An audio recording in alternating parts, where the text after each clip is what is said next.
Hello friends, welcome to Sanskrit study centre. आज हम पढ़ेंगे संस्कृत व्याकरण का एक महत्वपूर्ण विषय संधि। संधि का सबसे पहले हम अर्थ देखते हैं। संधि किसे कहते हैं? संधि दो वर्णों के मेल से उत्पन्न विकार अर्थात परिवर्तन को, दो वर्णों के मेल से जो परिवर्तन होता है उसको संधि कहते हैं। अर्थात दो वर्णों के मेल से उत्पन्न विकार को संधि कहते हैं। आइए उदाहरण से समझते हैं। यथा विद्या प्लस आल्य है, तो विद्या ध्या का आ हम इसको अलग अलग करके लिखते हैं। वि द या प्लस आ, आल्य का आ प्लस ल्य। तो ये प्रथम शब्द का अंतिम शब्द और दूसरे शब्द का प्रथम शब्द में, दोनों शब्दों के, इन शब्दों के मेल से परिवर्तन होता है। तो यहाँ पर इसका आ ले लिया और आल्य का आ ले लिया, तो यहाँ दोनों क्या हो गया? आ हो गया, तो ये बन जाएगा विद्यालय है। इसी प्रकार एक और उदाहरण देखते हैं। उप प्लस इंद्र, इंद्रः, इनको अलग अलग करते हैं। उ प में अ प्लस ई प्लस न द्रह। तो यहाँ पर प्रथम शब्द का अंतिम शब्द क्या है? अ, और दूसरे शब्द का प्रथम शब्द क्या है? ई। तो इन दोनों में क्या परिवर्तन हुआ? अ और ई दोनों में मिलके क्या परिवर्तन हो गया? ए बन गया। तो अब ये क्या बन जाएगा? उ, ए की मात्रा इसमें पे प्लस न द्रह, उपेंद्र है। तो यही दो वर्णों के मेल से उत्पन्न जो विकार होता है, जो परिवर्तन होता है, उसको हम संधि कहते हैं। संयोगः, दो वर्णों का परस्पर मेल होने पर यदि दोनों वर्णों में से किसी भी वर्ण में कोई परिवर्तन ना हो तो उसे संयोग कहते हैं। यदि प्रथम शब्द के अंत में कोई व्यंजन हो और दूसरे शब्द के आरंभ में कोई स्वर हो, तो दोनों का जो मेल होगा वो संयोग कहलाएगा। ठीक है, तो दो वर्णों का परस्पर मेल होने पर यदि दोनों में से किसी भी वर्ण में कोई परिवर्तन ना हो तो उसे संयोग कहते हैं। अब संधि के कितने भेद होते हैं? 3 भेद होते हैं। संधि के 3 भेद होते हैं। कौन कौन से? स्वर संधि, अच, और इसे स्वर संधि कहते हैं। अच बोलते हैं स्वरों को, तो इसे अच या स्वर संधि कहते हैं। दूसरा भेद होता है हल, या इसे व्यंजन संधि भी कहते हैं। विसर्ग संधि, तीसरी संधि होती है विसर्ग संधि। तो 3 संधियाँ होती हैं, स्वर संधि, व्यंजन संधि और विसर्ग संधि। स्वर संधि में क्या होता है? स्वर का स्वर के साथ मेल होता है, और व्यंजन संधि में व्यंजन का स्वर या व्यंजन से मेल होता है। विसर्ग का और विसर्ग संधि में विसर्ग का स्वर या व्यंजन से मेल होता है। सबसे पहले हम संधि व्यंजन संधि आरंभ करने से पहले हम पढ़ लेते हैं वर्ण। वर्ण क्या होते हैं? वर्ण 2 होते हैं, वैसे 3 होते हैं, पर यहाँ संधि में 2 ही काम आ रहे हैं। स्वर और व्यंजन, ये वर्ण होते हैं, स्वर और व्यंजन। और तीसरा भी होता है वर्ण, वैसे अयोग्य वहाँ, पर संधि में अपन उसको प्रयोग नहीं करते हैं। तो वर्ण यहाँ पे कौन कौन से? स्वर और व्यंजन। स्वर कौन कौन से होते हैं? अ, आ, ई, उ, री, ए, ऐ, ओ, औ। ये तो होते हैं स्वर। ठीक है, और ये होते हैं व्यंजन, जिसमें क वर्ग, इनके क्या? ए, क, ख, ग, घ, न, ये मैं पहले वीडियो में बता चुकी हूँ वर्ग क्या होते हैं। तो ये जो 5 अक्षरों का जो ये है, इसमें प्रथम जो शब्द रहता है उसके आधार पर उसके वर्ग का नाम रहता है। तो अपन जब भी अब संधि करेंगे उसमें आएगा क वर्ग, च वर्ग। तो आपको समझ जाना चाहिए कि क वर्ग का मतलब है क, ख, ग, घ, न। ठीक है, च वर्ग का मतलब होगा च, छ, ज, झ, य। तो ये क वर्ग है, ये च वर्ग है, ये ट वर्ग है, ट, ठ, ड, ढ, अण। त वर्ग में कौन कौन से वर्ण आते हैं? त, थ, द, ध, न। प वर्ग में प, फ, ब, भ, म। तो ये कितने वर्ग होते हैं? 5 वर्ग होते हैं। क वर्ग, च वर्ग, ट वर्ग, त वर्ग और प वर्ग। ठीक है, तो जब भी बात आए तो आप समझ जाना कि भाई इनके बारे में बात हो रही है। अब ये आए कि क वर्ग के प्रथम, किसी भी वर्ग का प्रथम शब्द। ठीक है, तो ये सभी वर्गों के प्रथम शब्द रहेंगे, प्रथम वर्ण रहेंगे, क, च, ट, त, प, य। ठीक है, और किसी भी वर्ग का दूसरा वर्ण तो ये रहेंगे क, ख, छ, ठ, थ, फ, र। किसी भी वर्ग का तीसरा वर्ण तो ग, ज, ड, द, ब, ल। क्योंकि अभी आएंगे संधि नियमों में कि जो प्रथम वर्ण है वो पंचम, अपने वर्ग का पंचम वर्ण में बदल जाएगा। तो अपने वर्ग का, तो ये किस वर्ग का? क्या वर्ग का? तो इसका पंचम वर्ण कौन सा रहेगा? न। तो ये ऐसे आपको पता रहना चाहिए कि ये प्रथम है, द्वितीय है, ये तीसरा है, ये चौथा है, घ झ ढ ध भ व, है ना, और ये पंचम वर्ण है सबकी। ठीक है। अंतस्थ वर्ण य र ल व, ये 4 अंतस्थ वर्ण होते हैं। और ऊष्म वर्ण श श स ह, ये 4 ऊष्म वर्ण होते हैं। तो इससे हमें संधियों को समझने में, नियमों को समझने में आसानी रहेगी। सबसे पहले व्यंजन संधि का है जशतु संधि। पहला नियम क्या है व्यंजन संधि का? जशतु संधि, प्रथम वर्ण का तृतीय वर्ण में परिवर्तन। जैसे जशतु संधि क्या होती है? प्रथम वर्ण का तृतीय वर्ण में परिवर्तन। मतलब जो सभी वर्ग हैं, अभी अपन ने कितने वर्ग पढ़े थे? ऊपर 5 वर्ग पढ़े थे, क वर्ग, च वर्ग, ट वर्ग, त वर्ग, प वर्ग, है ना। तो सभी वर्ण प्रथम वर्ण का तृतीय वर्ण में परिवर्तन, उनका जो प्रथम वर्ण है वो तृतीय में परिवर्तित हो जाएगा। ठीक है। तो इसको और अपन विस्तृत रूप से समझते हैं। देखिए ये क वर्ण का है, तो क ये सबका प्रथम शब्द है। क वर्ग का, च वर्ग का, ट वर्ग का, त वर्ग का, प्लस प वर्ग का, ये सभी वर्ग के प्रथम अक्षर है। तो ये क्या है? प्रथम वर्ण का तृतीय वर्ण में परिवर्तन। ठीक है। तो ये प्रथम वर्ण हो गया। और ये तो क्या है? शब्द प्रथम शब्द के अंत में रहेंगे। और द्वितीय शब्द के आरंभ में किसी भी वर्ग का तीसरा चौथा वर्ण या य व र ल ह या स्वर हो, कोई सा भी, ए आई यू जो अपन ने अभी पढ़े थे उनमें से कोई सा स्वर हो। तो जैसे क वर्ग का तीसरा चौथा कौन सा? ग और घ। च वर्ग का कौन सा? ज और झ। ट वर्ग का कौन सा है? ड और ढ। त वर्ग का द और ध है ना। ऐसे सभी वर्गों के तीसरे चौथे होंगे। तो क्या होगा कि प्रथम जो वर्ण है वह तृतीय वर्ण में परिवर्तित हो जाएगा। देखिए तो क जो है इसका तृतीय वर्ण कौन सा है? ग, तो ये ग में चेंज हो जाएगा। जो च है ये प्रथम वर्ण च है, ये अपने तृतीय वर्ण में च छ ज, ये ज में बदल जाएगा। ठीक है। इसी प्रकार ट जो है ये प्रथम वर्ण है, तो ये अपने तृतीय वर्ण ड में बदल जाएगा। ठीक है। ऐसे त है ये द में बदल जाएगा। ता थ द, तृतीय वर्ण होता है थ द, तो त किस में बदल जाएगा? द में। प फ ब, तो तृतीय वर्ण क्या होता है? ब, तो ये प ब में बदल जाएगा। ठीक है। इसे हम और उदाहरण से सरल तरीके से समझते हैं। देखिए उदाहरण से समझते हैं। इसमें ये मैंने लिख दिए हैं तृतीय वर्ण क वर्ग का ग घ तीसरा चौथा वर्ण है, ये च वर्ग का तीसरा चौथा वर्ण है, ये ट वर्ग का ड ढ, ये त वर्ग का द ध और प वर्ग का ब भ। तो उदाहरण से देखते हैं। जगत प्लस ईशः। ठीक है। जगत, जगत ये प्रथम शब्द है, तो प्रथम शब्द के अंत में क्या है? त। ठीक है। त है ये त वर्ग का प्रथम शब्द है, तो प्रथम का किस में चेंज होगा? तीसरे में। और ये आगे ईश है यानी स्वर आ गया सामने। दूसरे शब्द के आरंभ में क्या हो सकता है? या तो किसी भी वर्ग का तीसरा चौथा वर्ण होगा, इनमें से कोई होगा, या फिर य व र ल ह हो सकता है, या फिर स्वर हो सकता है। तो यहाँ अपने पास स्वर है, तो ये जो है प्रथम वर्ण ये अपने ही वर्ग का तीसरे वर्ण में बदल जाएगा। तो जो त है वो किस में बदल जाएगा? द में बदल जाएगा। तो ये क्या बन जाएगा? जगदीशः। ठीक है। ये द में बदल जाएगा, तो ये क्या है? त जो है वो द में बदल गया और ईश यथावत आ जाएगा, तो मिलके क्या बन जाएगा? जगदीशः। इस नियम को और सरल तरीके से हम समझते हैं।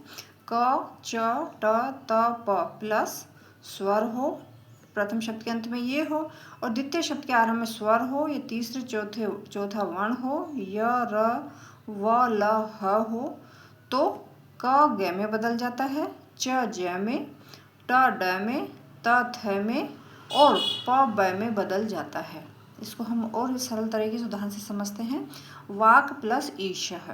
अब इसको हम अलग करके लिखते हैं। वा प्लस क, क्योंकि शब्द के अंत वाले शब्दों में होना चाहिए, तो ये क्या है? क। ठीक है। तो आगे क्या है? ई स्वर है, ई प्लस श, इनको हमने अलग करके लिख दिया, तो वा यथावत आ जाएगा। जो क है यथा हम उदाहरण से समझते हैं। वाक प्लस ईशः, तो ये वा क प्लस ईश, ई प्लस श, तो यहाँ पर ये वर्ग का क्या है? प्रथम शब्द है क वर्ग का। ठीक है। इसके आगे स्वर है, तो क किस में बदल जाएगा? ग में बदल जाएगा। तो ये क्या बनेगा? वा ग प्लस ई प्लस श, वागीश। दूसरा उदाहरण समझते हैं एक और इजी तरीके से, ऋक् प्लस वेदः। तो इसको अलग करके लिखते हैं, रि प्लस क प्लस वेदः, क्योंकि इसमें कोई चेंज नहीं होगा। चेंज किस में होगा? इस वाले शब्द में, जो प्रथम शब्द के अंत में आता है ना। तो यहाँ पर रि यथावत, क को किस में बदल जाएगा? ग में, प्लस वेदः, तो ये क्या बन जाएगा? ऋग्वेदः। अब इसके और उदाहरणों से हम इसी तरीके से समझते हैं। उदाहरण देखते हैं, वाक् प्लस दानम। तो यहाँ पर व्यंजन है त थ द, ये तीसरा वर्ण है, तीसरा ये चौथा वर्ण है, तो ये किस में बदल जाएगा? प्रथम वर्ण जो है अपने तीसरे में बदल जाएगा। तो क ख ग, तो क किस में बदलेगा? ग में, तो ये बन जाएगा वाग्दानम। ठीक है। वाक् प्लस भूषणम, वाग्भूषणम। दिक् प्लस गजः, दिग्गजः। षट् प्लस दर्शनम, तो ट किस में बदल जाएगा? ड में। ठीक है। तो षट् प्लस दर्शनम, षड् दर्शनम। षट् प्लस आननः, तो षडाननम। त जो है वो ड में बदल जाएगा, तो षडाननः। जगत प्लस ईशः, जगदीशः। त जो है वो किस में बदलेगा? द में। ठीक है। तो ये बन जाएगा जगदीशः। कस्मात् प्लस भयम, तो कस्मात् का त है, त वर्ग अपने कौन से? तीसरे वर्ग में, तीसरे में बदल जाएगा। त थ द में बदल जाएगा, तो ये त का द हो जाएगा। तो कस्मात् भयम। जगत प्लस अम्बा, जगदम्बा। अब यहाँ पे क्योंकि त जो है किस में बदला? द में। अब ये हलंत है और आगे स्वर है, तो ये स्वर इसमें मिल जाएगा, तो ये क्या बन जाएगा? जगदम्बा। सुप प्लस अंतः, सुबंतः। अच प्लस अंतः, अजंतः। च जो है वो ज में बदल जाएगा। चलत प्लस अनिशम, चलदनिशम। तत् प्लस आकर्ण्यः, तदाकर्ण्यः। बृहत् प्लस आरण्यकः, तो ये बन जाएगा वृहद आरण्यक। इसके और उदाहरण है, जगत प्लस गुरु, जगत गुरु। सत प्लस आचार, सदाचारः। वाक् प्लस जाल, वाग्जालः। व्यंजन संधि का दूसरा नियम है अनुनासिक संधि। व्यंजन संधि में दूसरी और कौन सी आती है? अनुनासिक संधि, यानी प्रथम वर्ण का पंचम वर्ण में परिवर्तन। जो प्रथम वर्ण है, जैसे क वर्ग, त वर्ग, तो ये जो प्रथम वर्ण है वह अपने वर्ग का पंचम वर्ण में परिवर्तन। आइए और सरल तरीके से इसको हम समझते हैं। प्रथम वर्ण कौन कौन से हैं? क, च, ट, त, प। ठीक है। और प्लस किसी भी वर्ग का पांचवा वर्ण। ठीक है। किसी भी वर्ग का यदि पांचवा वर्ण हो, तो क किस में बदल जाएगा? क वर्ग का पांचवा वर्ण कौन सा? न। च वर्ग का कौन सा है? य। ट वर्ग का पांचवा वर्ण न, अण। त वर्ग का न, प वर्ग का म है। ठीक है। तो यदि प्रथम वर्ण के बाद पंचम वर्ण आए, तो क किस में बदल जाएगा? न में, अपने पांचवें वर्ण में। च य में, अपने वर्ग के पांचवें वर्ण में बदल जाएगा। और ट अण में, त न में, और प म में बदल जाएगा। आइए इसको हम उदाहरण से समझते हैं। दिक् प्लस नागः। तो यहाँ दिक् के शब्द के अंत में क्या है? क, और आगे क्या है? न। तो न के जो पंचम वर्ण है, ये न आ गया, पंचम वर्ण आ गया न। ठीक है। तय वर्ग का पंचम वर्ण होता है ना, ये है। तो अब ये जो क है, ये प्रथम जो वर्ण है, ये अपने वर्ग के पंचम वर्ण में बदल जाएगा, तो ये क्या हो जाएगा? अंग। तो दिग्नागः बन जाएगा। एक और उदाहरण से समझते हैं। सत प्लस मार्गः। तो ये वर्ण का प्रथम शब्द है अपने वर्ग का त, और ये पंचम वर्ण है म। किसका? किसी का भी पंचम वर्ण हो सकता है, तो यहाँ पंचम वर्ण रहना चाहिए, तो म पंचम वर्ण है।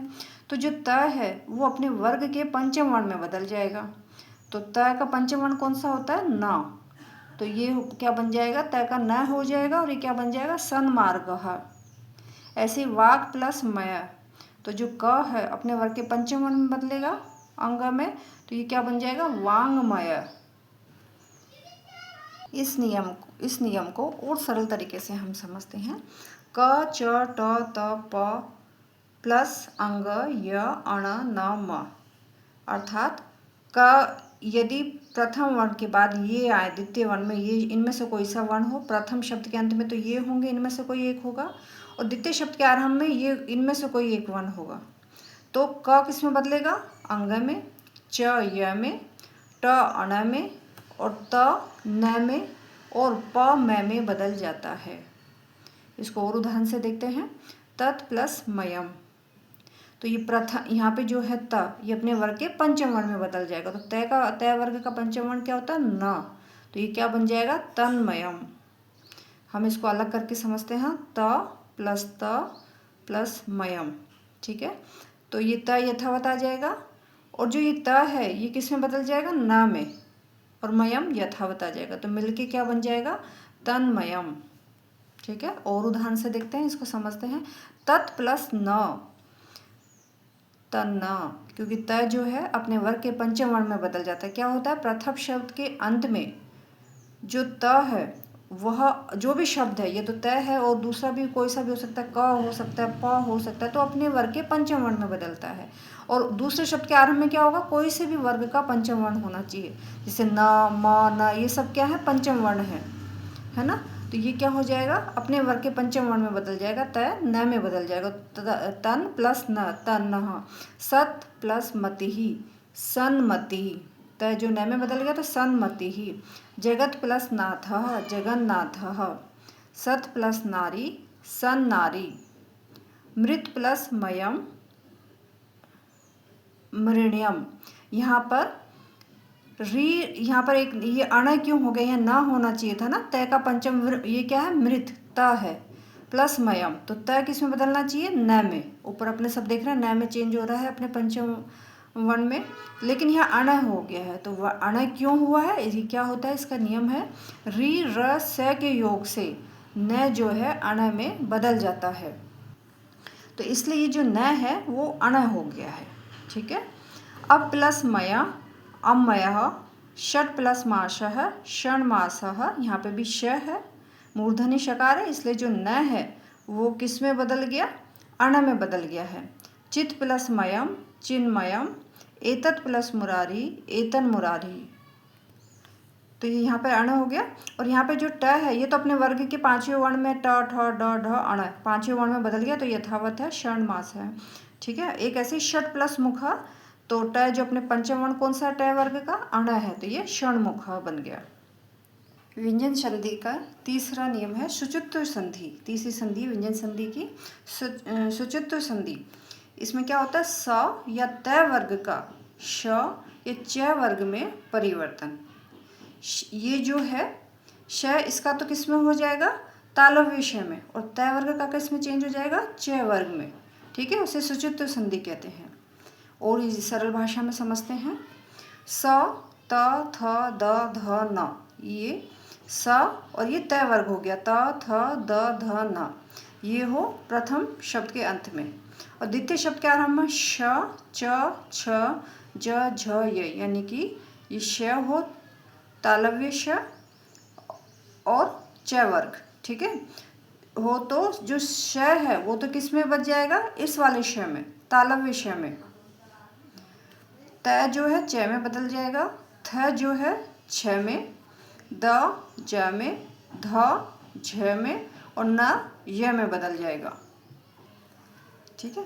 तो त वर्ग में क्या क्या आते हैं ये लिख दिया है मैंने यहाँ पे, त, थ, द, ध, न। च वर्ग में च, छ, ज, झ, य, ठीक है। अब इसको हम उदाहरण से समझते हैं और अच्छे से। तो रामस प्लस च, तो रामस ये स लास्ट में कौन सा से आ गया है? ये दंत्य से आ गया है, ठीक है। और आगे क्या है? च वर्ग का च आ गया है। तो ये वाला श जो है, दंत्य जो श है, वो किस में बदल जाएगा? तालव्य श में।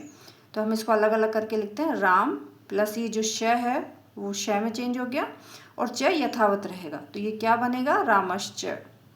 एक और उदाहरण से समझते हैं। उज्ज्वल, तो उद प्लस ज्वल, तो यहाँ पर अलग करके लिखते हैं। उ जो द है वो किस में बदलेगा? द जो है वो ज में बदल जाएगा, ठीक है।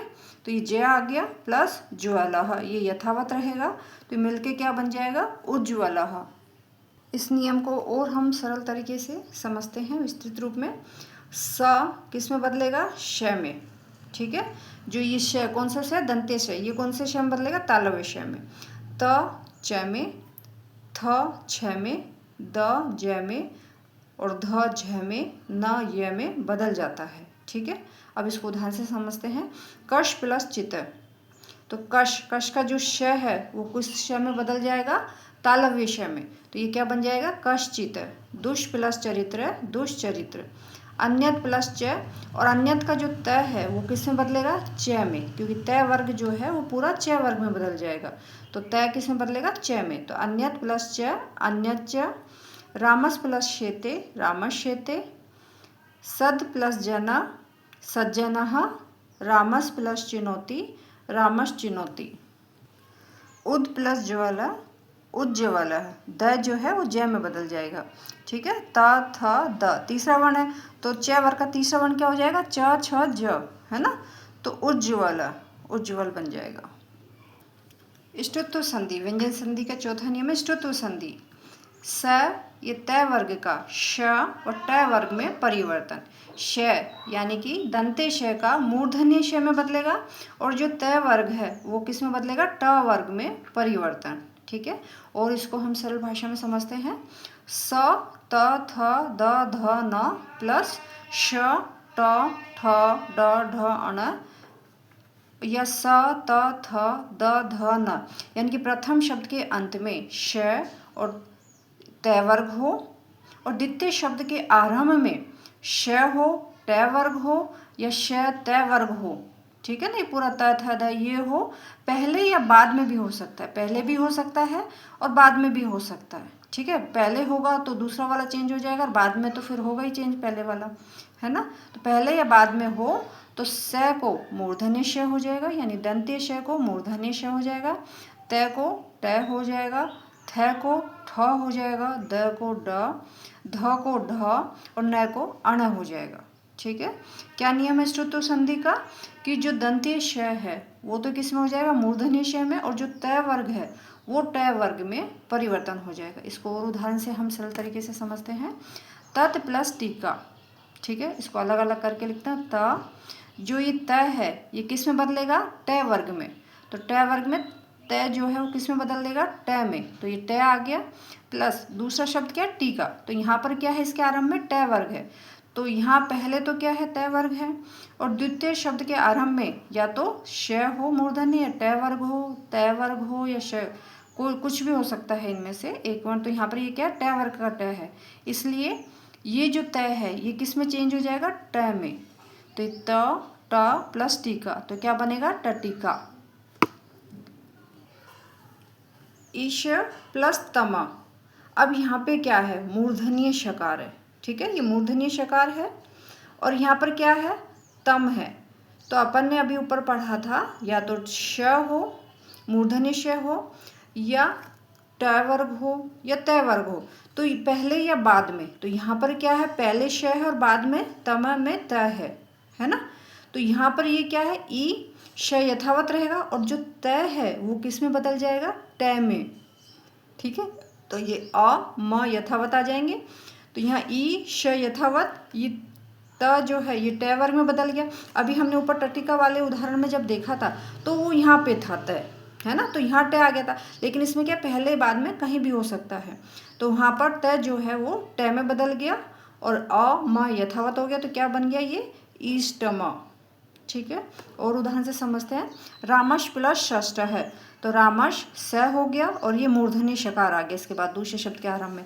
तो जो ये श है ये भी मूर्धन्य शकार में बदल जाएगा, तो रामषष्ठः। दुष प्लस तः, अब ये क्या इधर आया, बाद में आया, यहाँ तो पहले आ गया था, अब यहाँ ये बाद में आया है, तो ये त बदलेगा। ठीक है, बदलेगा क्या, ये स बदलेगा और त वर्ग बदलेगा। किसमें, स तो दंतीय श तो मूर्धन्य श में, और त वर्ग जो है वो ट वर्ग में बदलेगा। ठीक है, तो यहाँ पर श हो गया, यहाँ त वर्ग आ गया, तो ये जो श है, सॉरी दुष जो है, दुष प्लस त है, तो यहाँ पे जो यहाँ मूर्धन्य श आ गया, यहाँ त है, ये किस में बदल जाएगा, ट में। तो ये क्या बनेगा, दुष्टः।